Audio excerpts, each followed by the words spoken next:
قرآن ہم سے یہ مطالبہ کر رہا ہے۔ آج تک ہمیں یہ پتہ نہیں تھا کہ قرآن ہم سے کیا چاہتا ہے، آج قرآن کہہ رہا ہے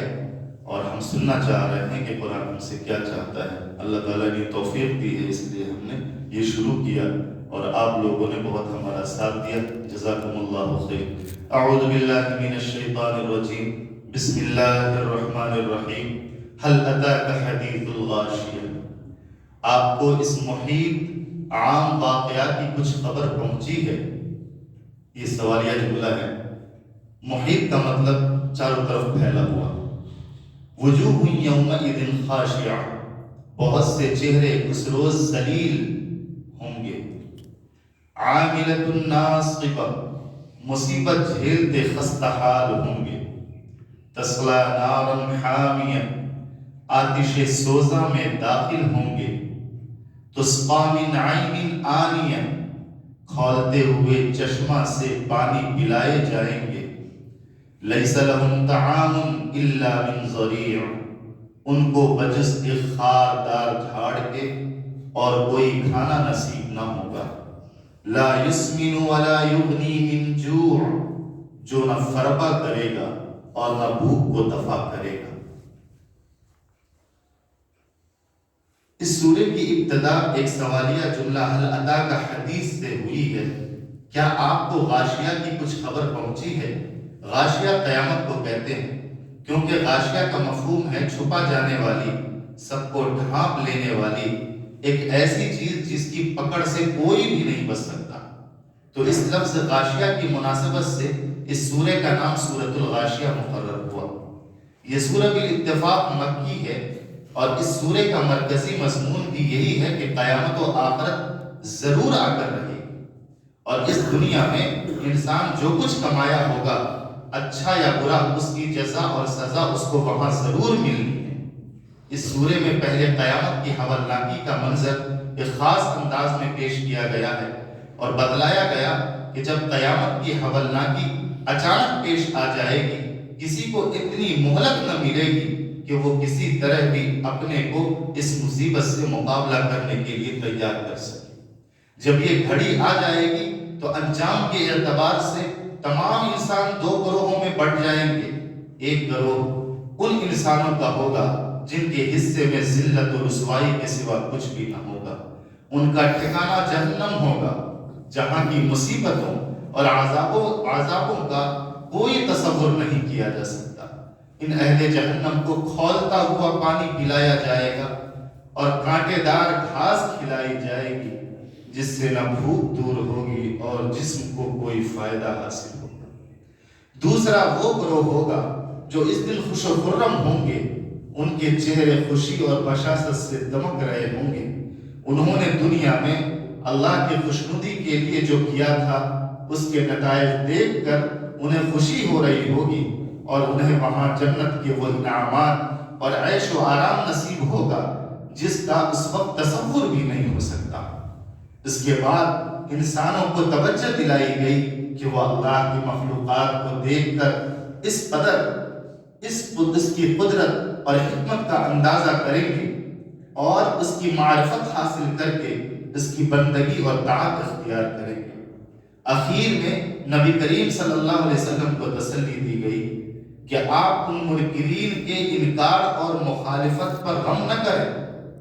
آپ کا کام بندوں کو سیدھی راہ کی طرف دعوت دینا ہے، وہ آپ کر رہے ہیں اور کرتے رہیں۔ ان کے انکار اور ان کی گمراہی کی ذمہ داری آپ پر نہیں ہے، وہ اپنے انجام کے خود ذمہ دار ہوں گے اور اپنے کیے کی سزا بھگتیں گے۔ ہر شخص کو آخر لوٹ کر اللہ تعالیٰ کی طرف آنا ہے اور اللہ تعالیٰ اس کا حساب لے لیں گے۔ قیامت کا آنا یقینی ہے۔ سورہ کی ابتدا ایک سوالیہ جملے سے ہو رہی، هل اتاک حدیث، یعنی اے نبی کیا آپ کو قیامت کے حادثے عظیمہ کے متعلق کچھ خبر ہے؟ ایسے سوالیہ جملے سے خطابت عرب کے عین اسلوب بیان کے مطابق ہے۔ اس طرز خطاب سے مقصود سامعین کے دل میں مزید شوق اور جستجو پیدا کرنا، نیز موضوع خطاب کی اہمیت جتلانا ہے تاکہ آئندہ کلام کو سامع پوری توجہ اور حضور دل سے سن سکے۔ یعنی آپ کو تو خوب معلوم ہے، لوگوں کو بھی اس کے متعلق بتا دیجئے کہ اس حادثہ کا اثر تمام عالم کو محیط ہوگا، کوئی فرد بشر اس سے خالی نہ رہے گا، کیونکہ ہر چیز کو ہر طرف سے قیامت ڈھانک لے گی اور دفعتاً آئے گی، یعنی اچانک آئے گی، تمام عالم پر قیامت کی دہشت طاری ہوگی۔ قیامت میں رسوا ہونے والے لوگ اب اس قیامت کے آ جانے کے بعد جو عالم آخرت ظہور پذیر ہوگا اس کا حال بیان فرمایا جاتا ہے، وجوہ یومئذ خاشعہ، بہت سے چہرے اس روز ذلیل و خوار ہوں گے،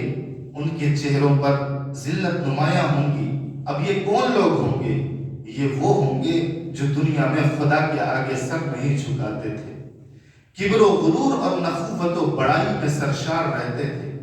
اللہ کی فرض کردہ عبادت اور بندگی سے جان چراتے تھے، اللہ کے احکام کے مطیع بندوں کو تو رمضان کے روزے کی وجہ سے لب خشک ہوتے تھے اور بھوک و پیاس کے آثار نمایاں ہوتے تھے، اور یہ بے فکر آزاد تھے، خوب مجلسوں میں بیٹھ کر نعمتیں اڑاتے تھے اور روزہ داروں کا مذاق اڑایا کرتے تھے۔ مجاہدین تو میدان جہاد میں نکل کر شدائد کا سامنا کرتے اور یہ گھروں میں بے فکر بیٹھ کر عیش کرتے تھے،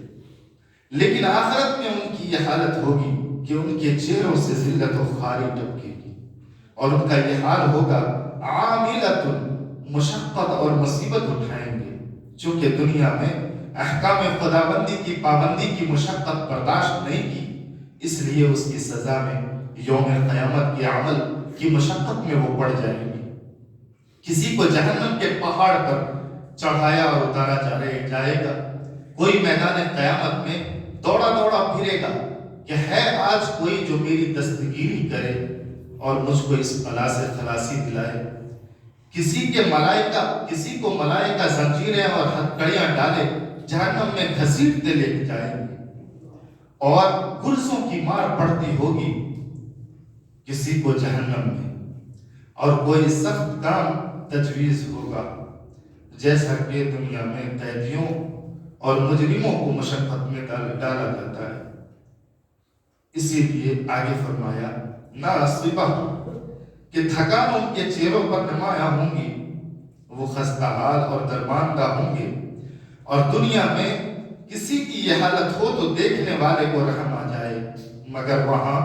ان پر کوئی رحم کرنے والا نہ ہوگا، اور ان کا حال یہ ہوگا تصلا نارا حامیہ، دہتی آگ میں گرتے پڑتے ہوں گے اور آتش جہنم میں جلتے ہوں گے، اور یہ جہنم ان کا مکان ہوگا۔ جہنمیوں کا کھانا پینا کیا ہوگا؟ تسقی من عین آنیہ، ان کو کھولتے پانی کے چشمے سے پانی پلایا جائے گا، وہ بھی جب کہ مدتوں پیاس کی سختی سے تڑپیں گے اور منت و سماجت کریں گے، جس کے پیتے ہی منہ جھلس جائے گا اور آتے ٹکڑے ٹکڑے ہو کر گر پڑیں گے، پھر فوراً درست ہو جائیں گے اور اسی طرح عذاب میں ہمیشہ گرفتار رہیں گے۔ یہ تو رہی پانی کی حالت، آگے ان کے کھانے کی حالت بتلائی جاتی ہے، لیس لہم طعام الا من ضریع لا یسمن ولا یغنی من جوع، اول تو کھانا ہی نہیں ملے گا، سخت بھوک کا عذاب مدتوں برداشت کریں گے۔ یہ سزا ہوگی ان حرام ناجائز لذات کی کہ جو بے فکری سے دنیا میں اڑاتے رہے اور خوب کھا کھا کر بدکاری کرتے رہے، بہت کچھ چیخنے چلانے پر جو کھانے کو ملے گا تو وہ ذریع ملے گا۔ ذریع کہتے ہیں ایک خاردار درخت ہے دوزخ میں جو نہایت تلخ، سخت، بدبودار اور نہایت زہریلا اور اثر میں آگ سے بڑھ کر گرم، جو دوزخی بھوک کے عذاب سے چلائیں گے تو یہ چیزیں کھانے کو دی جائیں گی۔ اب کھانے سے مقصود یا تو محض لذت حاصل کرنا ہوتا، یا بھوک کو رفع کرنا، یا بدن کو فربا کرنا، ذریع کے کھانے سے یہ کوئی بھی بات حاصل نہ ہوگی، غرض کوئی لذیذ کھانا یا مرغوب میسر نہ ہوگا۔ اللہ تبارک و تعالیٰ سے دعا فرمائیں کہ اللہ تعالیٰ اپنے کرم سے ہم کو بھی اہل جنت میں شامل فرمائے، اور جنت کی دائمی اور ابدی نعمتوں سے سرفراز فرمائے۔ اللہ تعالیٰ آخرت کی ذلت و رسوائی سے اپنی پناہ بخش اور آخرت میں ہمارے چہروں کو تر و تازہ اور بارونق اور خوش خرم بنائے۔ یا اللہ آج اس دنیا میں ہمیں اپنی اطاعت و فرما برداری کی وہ زندگی نصیب فرما جو کل قیامت و آخرت میں ہمیں آپ کی رضا اور خوشنودی نصیب ہو اور آپ کی جنت عالیہ میں ہمارے دائمی ٹھکانہ بنے۔ یا اللہ کسی آپ کے بندے یا بندی کا مال ناحق لیا ہو، کسی کی آبرو خراب کر دی ہو، اس کے جسم کے کسی حصے پر مارا ہو، اس پر ظلم کیا ہو، انہوں نے مطالبہ حق کیا لیکن میں نے طاقت نہ ہونے کی وجہ سے نہ دیا ہو یا لاپرواہی برتی ہو، ان سے بھی معاف نہ کرا سکا ہوں،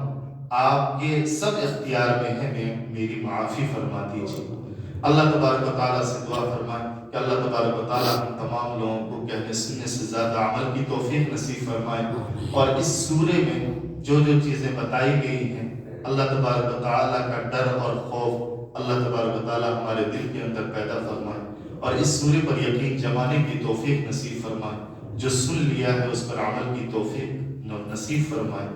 اور اللہ تبارک و تعالیٰ سے دعا فرمائے کہ حضور اکرم صلی اللہ علیہ وسلم نے جو 4 مہینے کا کام ہے انہوں نے 24 گھنٹے میں کر دکھایا، تو کم سے کم ہمیں حضور اکرم صلی اللہ علیہ وسلم کی اتباع میں 4 مہینہ 40 دن یا سال بھر دین کی محنت مستقل کرنے کی توفیق نصیب فرمائے، اور اللہ تعالیٰ سے یہ بھی دعا فرمائے اس مسجد کے بنانے والے جناب شاکر صاحب، اللہ تبارک و تعالیٰ ان کی روزی اور روٹی میں ترقی نصیب فرمائے، اور ان کی زوجہ محترمہ عطیہ صاحبہ مرحومہ ان کے لیے صدقہ جاریہ نصیب فرمائے، اور مسجد حفظہ کے ذمہ دار جناب سلمان صاحب اللہ تعالیٰ سے دعا فرمائے کہ اللہ تعالیٰ ان کے جان میں، مال میں، عزت میں، آبرو میں برکت نصیب فرمائے، اور کچھ باتیں ابھی ہونے والی ہیں تبلیغی جماعت کے متعلق آئیں گے اور صاحب بیان فرمائیں گے، آپ تمام حضرات سے درخواست ہے کہ شریک کریں۔